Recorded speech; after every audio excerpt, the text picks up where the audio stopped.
ಸ್ಯಾಂಡಲ್ವುಡ್ನ ಪ್ರಸಿದ್ಧ ನಟಿ ರುಕ್ಮಿಣಿ ವಸಂತ್ ಅವರ ನಕಲಿ ಬಿಕಿನಿ ವಿಡಿಯೋ ಮತ್ತು ಫೋಟೋಗಳನ್ನು ಸಾಮಾಜಿಕ ಜಾಲತಾಣಗಳಲ್ಲಿ ವೈರಲ್ ಮಾಡಿದ ಕಿಡಿಗೇಡಿಗಳಿಗೆ ನಡುಕು ಶುರುವಾಗಿದೆ.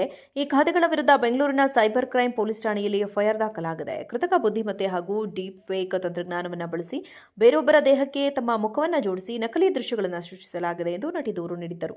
ಈ ಕೃತ್ಯದಿಂದ ತಮಗೆ ತೀವ್ರ ಮುಜುಗರವಾಗಿದ್ದು ತಮ್ಮ ಚಾರಿತ್ರ್ಯ ಹರಣ ಮಾಡಲು ಯತ್ನಿಸಲಾಗಿದೆ ಎಂದು ಅವರು ದೂರಿನಲ್ಲಿ ಉಲ್ಲೇಖಿಸಿದ್ದರು. ಈ ದೂರು ಆಧರಿಸಿ ಎಫ್ಐಆರ್ ದಾಖಲು ಮಾಡಿಕೊಳ್ಳಲಾಗಿದೆ. ರುಕ್ಮಿಣಿ ವಸಂತ್ ನೀಡಿದ ದೂರಿನನ್ವಯ ಪೊಲೀಸರು ಒಟ್ಟು 29 ಸೋಷಿಯಲ್ ಮೀಡಿಯಾ ಅಕೌಂಟ್ಗಳ ವಿರುದ್ಧ ಕಠಿಣ ಕ್ರಮಕ್ಕೆ ಮುಂದಾಗಿದ್ದಾರೆ. ಇದರಲ್ಲಿ 9 ಇನ್ಸ್ಟಾಗ್ರಾಂ ಅಕೌಂಟ್ಗಳು, 14 ಟ್ವಿಟರ್ ಅಕೌಂಟ್ಗಳು ಹಾಗೂ 6 ಫೇಸ್ಬುಕ್ ಪೇಜ್ಗಳು ಸೇರಿವೆ. ಸೈಬರ್ ಪೊಲೀಸರು ಐಟಿ ಆಕ್ಟ್ 66C, 66D ಹಾಗೂ ಬಿಎನ್ಎಸ್ ಸೆಕ್ಷನ್ 75, 79, 336, 356, 351, 352 ಮತ್ತು 294 ಅಡಿಯಲ್ಲಿ ಮೊಕದ್ದಮೆ ಹೂಡಿ ತನಿಖೆ ನಡೆಸಿದ್ದಾರೆ. ಇತ್ತೀಚಿನ ದಿನಗಳಲ್ಲಿ ತಂತ್ರಜ್ಞಾನ ದುರ್ಬಳಕೆ ತೀವ್ರವಾಗುತ್ತಿದ್ದು ಸೆಲೆಬ್ರಿಟಿಗಳ ನಕಲಿ ಚಿತ್ರಗಳನ್ನು ಸೃಷ್ಟಿಸುವ ಡೀಪ್ ಫೇಕ್ ದೊಡ್ಡ ಪಿಡುಗಾಗಿ ಪರಿಣಮಿಸಿದೆ. ಈ ಹಿಂದೆ ನಟಿ ರಶ್ಮಿಕಾ ಮಂದಣ್ಣ ಅವರು ಇದೇ ರೀತಿಯ ಸಮಸ್ಯೆ ಎದುರಿಸ್ತಾ ಇದ್ರು. ಆ ಸಂದರ್ಭದಲ್ಲೂ ಬಂಧನಗಳು ನಡೆದಿದ್ದವು. ಸ್ಯಾಂಡಲ್ವುಡ್ನ ಪ್ರಸಿದ್ಧ ನಟಿ ರುಕ್ಮಿಣಿ ವಸಂತ್ ಅವರ ನಕಲಿ ಬಿಕಿನಿ ವಿಡಿಯೋ ಮತ್ತು ಫೋಟೋಗಳನ್ನು ಸಾಮಾಜಿಕ ಜಾಲತಾಣಗಳಲ್ಲಿ ವೈರಲ್ ಮಾಡಿದ ಕಿಡಿಗೇಡಿಗಳಿಗೆ ನಡುಕು ಶುರುವಾಗಿದೆ. ಈ ಖಾತೆಗಳ ವಿರುದ್ಧ ಬೆಂಗಳೂರಿನ ಸೈಬರ್ ಕ್ರೈಂ ಪೊಲೀಸ್ ಠಾಣೆಯಲ್ಲಿ ಎಫ್ಐಆರ್ ದಾಖಲಾಗಿದೆ. ಕೃತಕ ಬುದ್ಧಿಮತ್ತೆ ಹಾಗೂ ಡೀಪ್ ಫೇಕ್ ತಂತ್ರಜ್ಞಾನವನ್ನು ಬಳಸಿ ಬೇರೊಬ್ಬರ ದೇಹಕ್ಕೆ ತಮ್ಮ ಮುಖವನ್ನು ಜೋಡಿಸಿ ನಕಲಿ ದೃಶ್ಯಗಳನ್ನು ಸೃಷ್ಟಿಸಲಾಗಿದೆ ಎಂದು ನಟಿ ದೂರು ನೀಡಿದ್ದರು.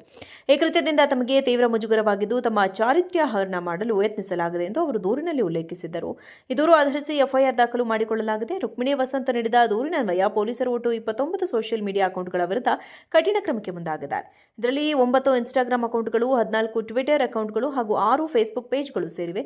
ಸೈಬರ್ ಪೊಲೀಸರು ಐಟಿ ಆಕ್ಟ್ 66C, 66D ಹಾಗೂ ಬಿಎನ್ಎಸ್ ಸೆಕ್ಷನ್ 75, 79, 336, 356, 351, 352 ಮತ್ತು 294 ಅಡಿಯಲ್ಲಿ ಮೊಕದ್ದಮೆ ಹೂಡಿ ತನಿಖೆ ನಡೆಸಿದ್ದಾರೆ.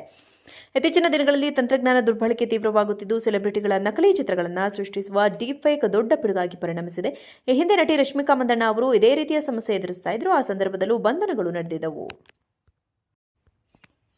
ಸ್ಯಾಂಡಲ್ವುಡ್ನ ಪ್ರಸಿದ್ಧ ನಟಿ ರುಕ್ಮಿಣಿ ವಸಂತ್ ಅವರ ನಕಲಿ ಬಿಕಿನಿ ವಿಡಿಯೋ ಮತ್ತು ಫೋಟೋಗಳನ್ನು ಸಾಮಾಜಿಕ ಜಾಲತಾಣಗಳಲ್ಲಿ ವೈರಲ್ ಮಾಡಿದ ಕಿಡಿಗೇಡಿಗಳಿಗೆ ನಡುಕು ಶುರುವಾಗಿದೆ. ಈ ಖಾತೆಗಳ ವಿರುದ್ಧ ಬೆಂಗಳೂರಿನ ಸೈಬರ್ ಕ್ರೈಂ ಪೊಲೀಸ್ ಠಾಣೆಯಲ್ಲಿ ಎಫ್ಐಆರ್ ದಾಖಲಾಗಿದೆ. ಕೃತಕ ಬುದ್ಧಿಮತ್ತೆ ಹಾಗೂ ಡೀಪ್ ಫೇಕ್ ತಂತ್ರಜ್ಞಾನವನ್ನು ಬಳಸಿ ಬೇರೊಬ್ಬರ ದೇಹಕ್ಕೆ ತಮ್ಮ ಮುಖವನ್ನು ಜೋಡಿಸಿ ನಕಲಿ ದೃಶ್ಯಗಳನ್ನು ಸೃಷ್ಟಿಸಲಾಗಿದೆ ಎಂದು ನಟಿ ದೂರು ನೀಡಿದ್ದರು. ಈ ಕೃತ್ಯದಿಂದ ತಮಗೆ ತೀವ್ರ ಮುಜುಗರವಾಗಿದ್ದು ತಮ್ಮ ಚಾರಿತ್ರ್ಯ ಹರಣ ಮಾಡಲು ಯತ್ನಿಸಲಾಗಿದೆ ಎಂದು ಅವರು ದೂರಿನಲ್ಲಿ ಉಲ್ಲೇಖಿಸಿದ್ದರು. ಈ ದೂರು ಆಧರಿಸಿ ಎಫ್ಐಆರ್ ದಾಖಲು ಮಾಡಿಕೊಳ್ಳಲಾಗಿದೆ. ರುಕ್ಮಿಣಿ ವಸಂತ್ ನೀಡಿದ ದೂರಿನನ್ವಯ ಪೊಲೀಸರು ಒಟ್ಟು 29 ಸೋಷಿಯಲ್ ಮೀಡಿಯಾ ಅಕೌಂಟ್ಗಳ ವಿರುದ್ಧ ಕಠಿಣ ಕ್ರಮಕ್ಕೆ ಮುಂದಾಗಿದ್ದಾರೆ. ಇದರಲ್ಲಿ 9 ಇನ್ಸ್ಟಾಗ್ರಾಂ ಅಕೌಂಟ್ಗಳು, 14 ಟ್ವಿಟರ್ ಅಕೌಂಟ್ಗಳು ಹಾಗೂ 6 ಫೇಸ್ಬುಕ್ ಪೇಜ್ಗಳು ಸೇರಿವೆ.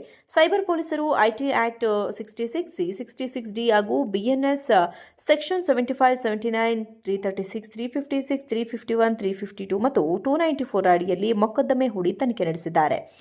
ಇತ್ತೀಚಿನ ದಿನಗಳಲ್ಲಿ ತಂತ್ರಜ್ಞಾನ ದುರ್ಬಳಕೆ ತೀವ್ರವಾಗುತ್ತಿದ್ದು ಸೆಲೆಬ್ರಿಟಿಗಳ ನಕಲಿ ಚಿತ್ರಗಳನ್ನು ಸೃಷ್ಟಿಸುವ ಡೀಪ್ ಫೇಕ್ ದೊಡ್ಡ ಪಿಡುಗಾಗಿ ಪರಿಣಮಿಸಿದೆ. ಈ ಹಿಂದೆ ನಟಿ ರಶ್ಮಿಕಾ ಮಂದಣ್ಣ ಅವರು ಇದೇ ರೀತಿಯ ಸಮಸ್ಯೆ ಎದುರಿಸ್ತಾ ಇದ್ರು. ಆ ಸಂದರ್ಭದಲ್ಲೂ ಬಂಧನಗಳು ನಡೆದಿದ್ದವು.